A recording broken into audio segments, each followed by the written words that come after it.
కేంద్రం ప్రధానమంత్రి గారి నాయకత్వంతో వికసిత్ భారత్ తయారు చేస్తే మన రాష్ట్రం విజన్ డాక్యుమెంట్ కింద స్వర్ణాంధ్ర 2047కి తీసుకొచ్చాం.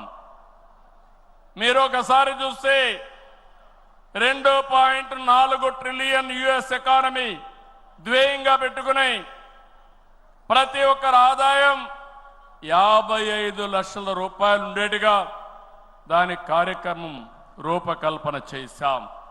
మన సంకల్పం ఒకటి, వెల్తీ హెల్తీ హ్యాపీ సొసైటీ మన విధానం.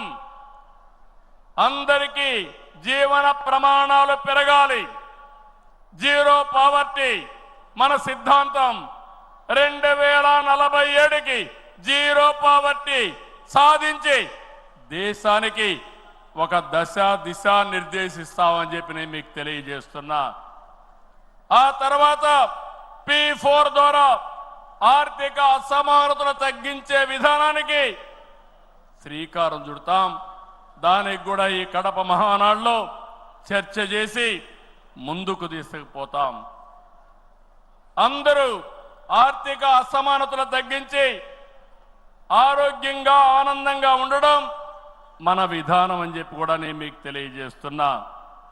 ఇలాంటివన్నీ మీరు చేయడానికి రాబోయే 10 సంవత్సరాల్లో రాష్ట్ర ఆర్థిక పరిస్థితే కాదు, మనం అనుకున్న విధానాలన్నీ చేసి ఆటో పైలట్లో పెట్టే బాధ్యత మనదని చెప్పి నేను మీకు తెలియజేస్తూ, అలాంటి మహత్తర కార్యక్రమానికి ఈ కడప వేదిక కావడం చరిత్రలో చిరస్థాయిగా రాసుకోవడానికి మనం అందరం కూడా ఇక్కడ సమావేశమయ్యాం.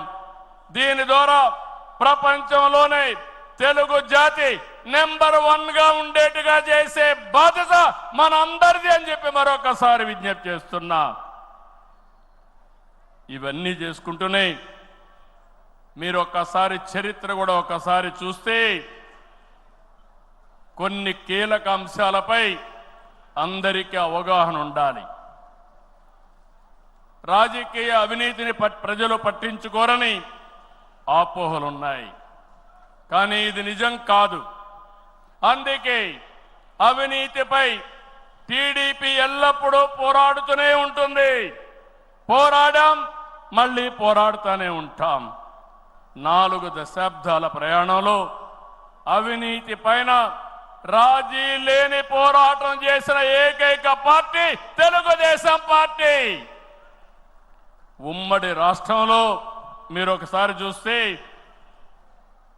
84లో ప్రజాస్వామ్య పరిరక్షణ ఉద్యమం నుంచి నిన్నటి వరకు విధ్వంస పాలన వరకు మరువలేని పోరాటాలు చేసిన పార్టీ తెలుగుదేశం.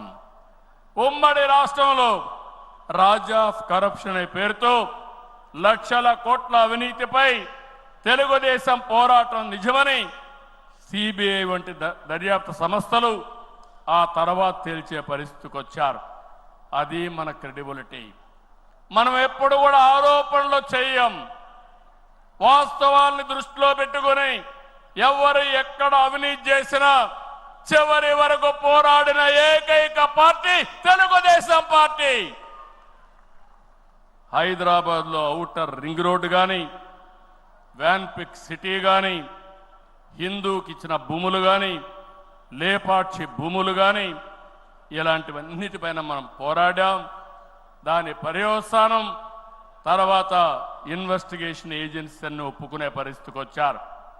ఓబులాపురం ఆక్రమ మైనింగ్ పై మనం చేసిన ఉద్యమం నాడు దేశంలోనే ఒక సంచలనం. ఓబులాపురం అక్రమాలు నిజమని 10 ఏళ్ల తర్వాత కోర్టులు కూడా గుర్తించాయి, నిందితులకు శిక్షలు వేశాయి. మనం చేసిన ప్రతి పోరాట ఫలితం నేడు కళ్ల ముందర కనపడుస్తుంది. అది తెలుగుదేశం ప్రత్యేకతని మరొక్కసారి విజ్ఞప్తి చేస్తున్నా. గతంలో ప్రభుత్వాలు చేసిన అవినీతి ఒక ఎత్తు అయితే వైసీపీ ప్రభుత్వ అక్రమాలు మరొక ఎత్తు. కూటమి ప్రభుత్వం అధికారంలోకి వచ్చిన తర్వాత విధ్వంస పాలకుల స్కాముల లెక్కలు లెక్క పెడుతున్నాం. ఇన్వెస్టిగేషన్కి ఆర్డర్లు ఇచ్చాం. తప్పకుండా ఒకటే చెప్తున్నా, ఎవరు అవినీతి చేసినా కక్కిచ్చే బాధ్యత ఎన్డీఏ ప్రభుత్వం తీసుకుంటామని మీ అందరికీ విజ్ఞప్తి చేస్తున్నా. అదే మాదిరిగా ఎన్నికల్లో మనల్ని గెలిపించి అవినీతి పాలకుల్ని ప్రజలు తరిమేశారు. అక్రమార్కుల్ని శిక్షించే బాధ్యతలు మనకిచ్చారు. ప్రజా సంపద దోపిడీ చేసిన వారిని, గాడి తప్పిన నాయకుల్ని, అధికారుల్ని ఉపేక్షించే సమస్య లేదు. తప్పు చేసిన వారికి ఆలస్యం కావచ్చేమో కానీ శిక్ష తప్పదని మరొకసారి ఈ సందర్భంగా విజ్ఞప్తి చేస్తున్నా. మనం అధికారం చేపట్టి ఏడాది అయింది.